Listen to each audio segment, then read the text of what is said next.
Halo semuanya, Assalamualaikum warahmatullahi wabarakatuh. Perkenalkan, nama saya Rina Ayu dari PT Raja Sukses Propertindo. Di video kali ini aku mau ngebahas lagi mengenai burnout syndrome, tapi lebih ke cara kita gimana sih caranya untuk mengencounter burnout syndrome tersebut, jadi nggak gitu mempengaruhi performa kita dalam dunia pekerjaan.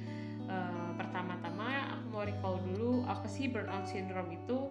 Burnout syndrome adalah salah satu kondisi stres yang berhubungan dengan pekerjaan. Itu sebabnya kondisi kesehatan yang satu ini juga dikenal sebagai occupational burnout atau job burnout. Nah, tanda-tandanya tuh apa aja sih burnout syndrome itu? Yang pertama adalah tidak mampu mengontrol apa yang terjadi dan yang mempengaruhi pekerjaan Anda. Jadi kita tuh nggak bisa mengkontrol emosi kita dan juga nggak bisa mengontrol hasil dari pekerjaan kita sendiri. Terus ada bayangan tentang pekerjaan yang tidak jelas. Jadi kita nggak ngerti nih kita tuh ngerjain apa sebenarnya, walaupun kita setiap hari berkutat dengan hal tersebut. Terus ada juga misalnya dinamika tempat kerja yang buruk seperti bully atau enggak macam-macam lah ya, kayak politik dan hal-hal semacam itu yang pasti teman-teman juga tahu atau bahkan pernah merasakan di dunia pekerjaan. Terus selain itu juga ada jenis pekerjaan yang monoton atau bahkan terlalu dinamis, bisa membuat Anda mengalami job burnout. Jadi kalau misalnya udah terlalu lama nih kamu berkutat dengan satu hal yang sama, atau di waktu yang singkat kamu mengerjakan beberapa banyak atau beberapa macam jenis pekerjaan yang berbeda-beda alias dinamis, itu sangat bisa banget kamu mengalami job burnout.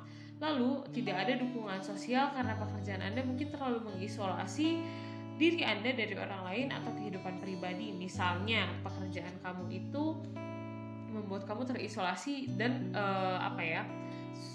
kamu tuh kehilangan waktu untuk bersosialisasi dengan orang lain selain pekerjaan kamu dan orang-orang di kantor kamu. Itu tuh bisa banget membuat kamu cepat burnout. Lalu gimana sih cara kita untuk encounter burnout syndrome itu sendiri apabila kita udah bekerja? Yang pertama, kita bisa banget komunikasikan perasaan kita ataupun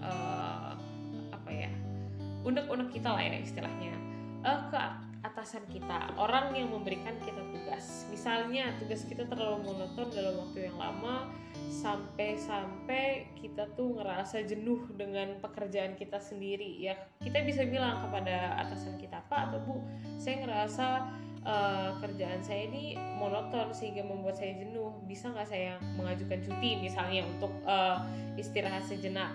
Jadi kita bisa kembali dengan keadaan yang fresh. Itu bisa kayak gitu. Atau misalnya pekerjaan yang dikasih ke kita itu terlalu dinamis, terlalu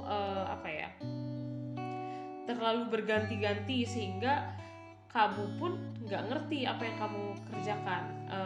Itu bisa banget kan memunculkan rasa stres, yaitu burnout syndrome sendiri itu. Yang kamu cerita kepada atasan kamu, Pak atau Bu, saya ngerasa tugas yang diberikan oleh perusahaan ini terlalu dinamis sehingga saya tuh nggak nangkep nih maksudnya saya tuh apa yang harus saya kerjakan.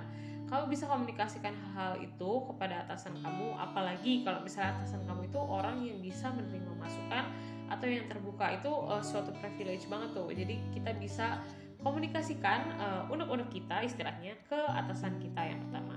Lalu yang kedua, kita bisa juga cerita atau komunikasikan hal-hal tersebut ke orang-orang selain di dunia pekerjaan kita, misalnya ke keluarga ataupun ke teman-teman dekat kita. Itu bisa banget.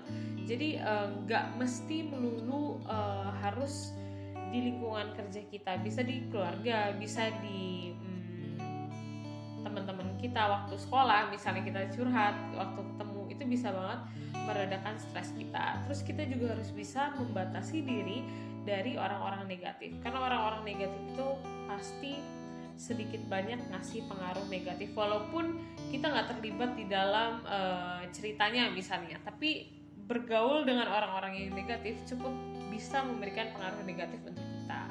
Terus kita juga bisa melakukan olahraga rutin atau enggak relaksasi, misalnya sekedar kayak jalan-jalan di taman atau melakukan aktivitas fisik sehingga tersalurkanlah rasa stres itu ke aktivitas fisik itu, misalnya kayak olahraga, lari, sehingga jadi lebih fresh dan lebih semangat lagi. Dan yang terakhir pasti itu istirahat atau tidur yang cukup, karena dengan tidur yang cukup atau istirahat kita bisa kembali menjadi orang yang lebih fresh lagi dalam melakukan pekerjaan, dan juga kesehatan kita juga pasti terjaga. Terima kasih telah menonton video ini sampai habis. Semoga bermanfaat bagi teman-teman semua. Wassalamualaikum warahmatullahi wabarakatuh.